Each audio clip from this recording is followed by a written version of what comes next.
Gloria a Dios. Damos gracias a Dios por un nuevo espacio. Y estamos dando inicio o dando continuación, perdón, a nuestro módulo de doctrina avanzada. En esta ocasión, pues nos toca seguir desarrollando nuestro tema número 14 en doctrina avanzada. Estos son los traslados. Veamos de qué trata este tema.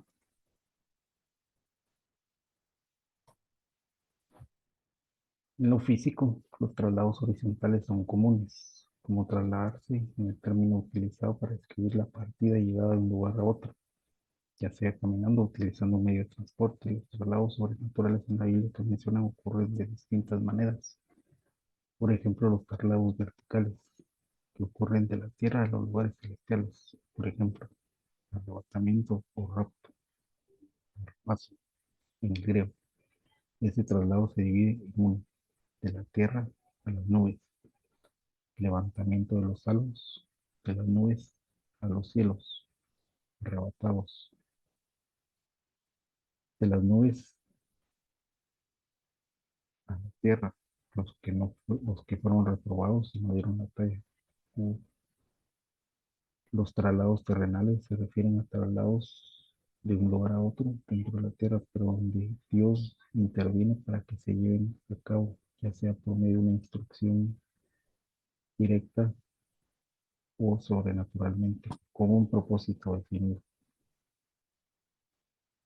La palabra traslado que aparece en la carta a los hebreos viene de la raíz griega metapídicen, que viene de las raíces 33, 23, 50, 87 y se puede transferir como transferir, transportar, cambio, cambiar de lados, convertir, trasladar, transponer.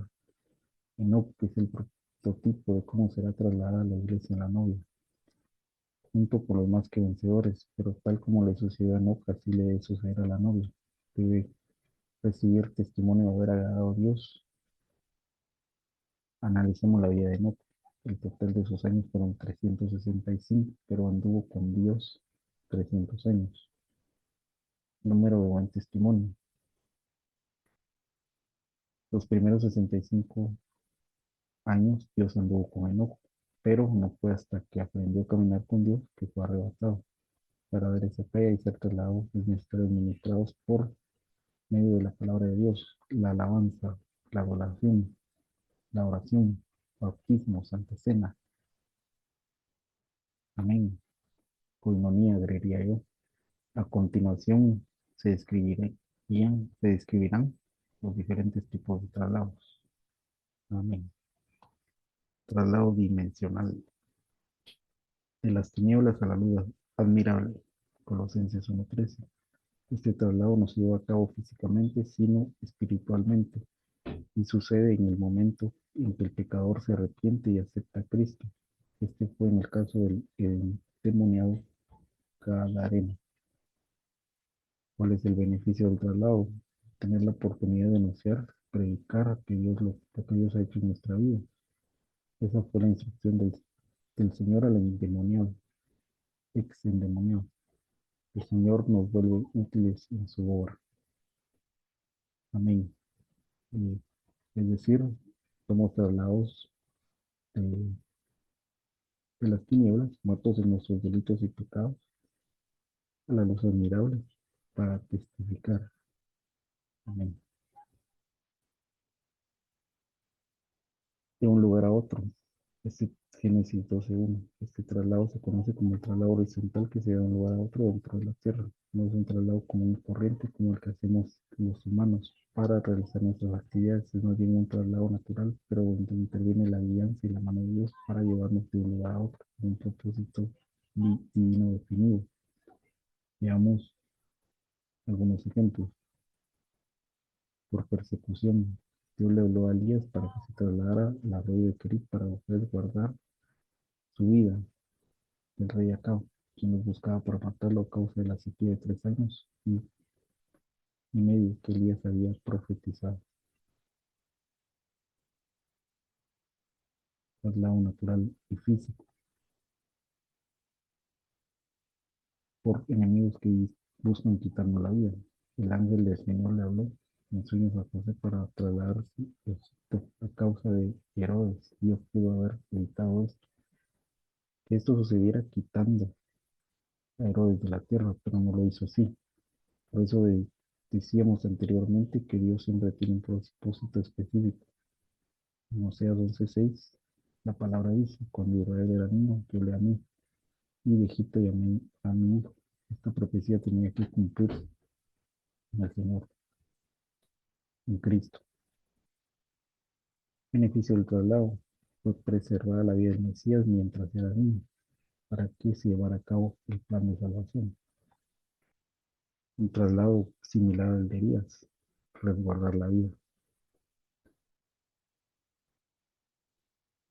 Por el Espíritu, este tipo de traslado, aunque se da de un lugar dentro de la tierra, no se lleva a cabo de una manera natural, sino sobrenatural, tal como se dio con el Señor cuando fue llevado el Espíritu al desierto para ser tentado por el diablo, o como Felipe el Evangelista que fue llevado sobrenaturalmente al desierto para evangelizar al etíope.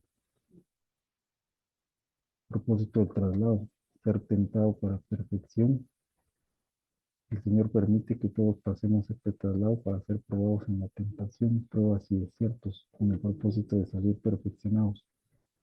También vemos en el traslado de Felipe el cumplimiento del propósito de salvar al etíope mediante la predicación del Evangelio. Amén.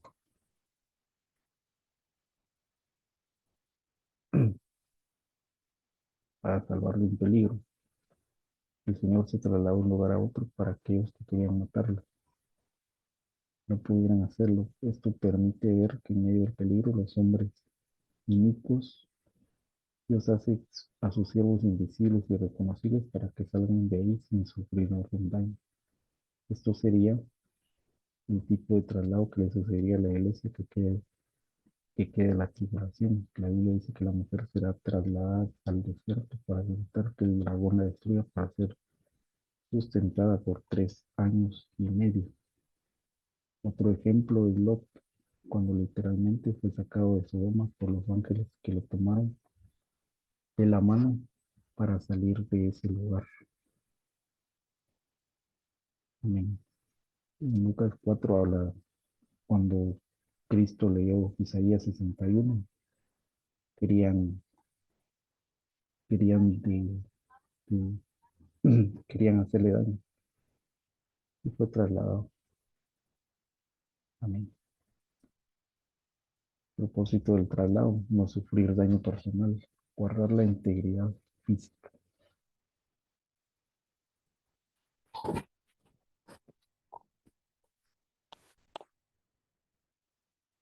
Entre el cielo y la tierra. Ezequiel 8, del 3 al 4. Ezequiel fue tomado de un mechón del pelo y llevado a Dios para ver las abominaciones que cometían el pueblo y los ancianos del templo. Propósito del traslado, para reconocer al profeta la condición espiritual del pueblo de Israel. Dice revelación.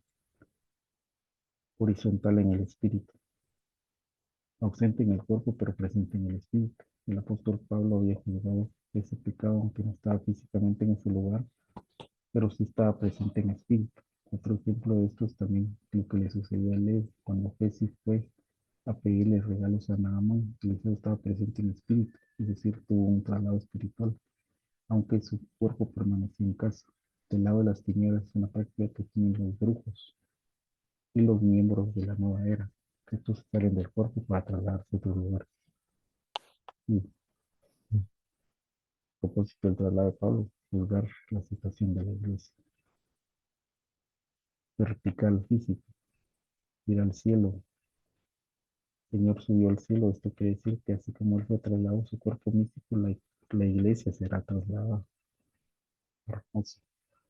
Elías, cuando el Señor quiso arrebatar a Elías, un torbellino de hielo, este fue a Betel, luego Jericó, luego a Jordán, le dio una doble porción de unción a Eliseo y cuando iban hablando, un carro de fuego con caballos de fuego los apartó y Elías subió al cielo en un torbellino sin ver muerte y nunca lo hallaron. trasladado al tercer cielo. El apóstol narra que el Señor lo llevó al tercer cielo y no sabe si fue en el cuerpo o fuera del cuerpo, donde le mostraron y enseñaron cosas sublimes. La iglesia, Arpazo, cuando el Señor Jesús regrese del cielo para llevarse a su novia, lo hará con voz de mando, con voz de arcángel y con trompeta de Dios. Estos son los muertos en Cristo. Resucitarán y después los vivientes, junto con los resucitados, seremos arrebatados en las nubes para recibir en el aire y estar siempre con Él. Ser preservados de los juicios que vienen sobre los moradores de la tierra. Ser guardados, tragados por la tierra. Estos son los traslados que no quisiéramos ver. Gente que Dios hizo descender al Seol con cuerpo, alma y espíritu, tal como sucedió con Coré y su familia, por rebelarse. Propósito del traslado, castigo del pecado por la rebelión, perdón. Castigo eterno, serán echados al lado de fuego la bestia, el, el falso profeta y Satanás, la muerte y el Hades, junto con todos los que no están inscritos en el libro de la vida. Castigo eterno de Dios y los perdidos. La Biblia habla de diferentes tipos de traslados, diferentes dimensiones, y todos ellos tienen un propósito específico de parte de Dios, sea para bendición o sea para castigo. Estos traslados no fueron únicamente para el tiempo pasado, siguen ocurriendo hoy en día y seguirán ocurriendo hasta el final. Nosotros no determinamos cuándo se realizará un traslado, es decir, es Dios quien los otorga de acuerdo a su propósito y voluntad. Muchos hermanos han experimentado traslados y no se han dado cuenta de ello. Por eso, por ejemplo, ser llevados de un lugar que no conocían sin entender cómo llegaron, o ser motivados por el Espíritu a abandonar un lugar sin entender por qué y luego enterarse que fueron librados de algún peligro. Otros han sido visitados por algún ministro en espíritu para ser ministrados. El cuerpo que al final tengamos dependerá de cómo vivamos aquí en la tierra, la consagración que tengamos. Los cristianos estamos invitados a formar parte de un grupo de personas que tendrán un cuerpo glorioso, buscando continuamente nuestra bendición, restauración, liberación y transformación a través de los medios que Dios pone a nuestra disposición. Amén. Estamos finalizando este tema muy interesante que resume los traslados físicos y los traslados sobrenaturales. Esperamos como siempre haber sido de bendición. Damos como siempre la gloria a Dios y le pedimos a Él que esto sirva para edificación suya. Amén, amén y amén. Gloria a Dios.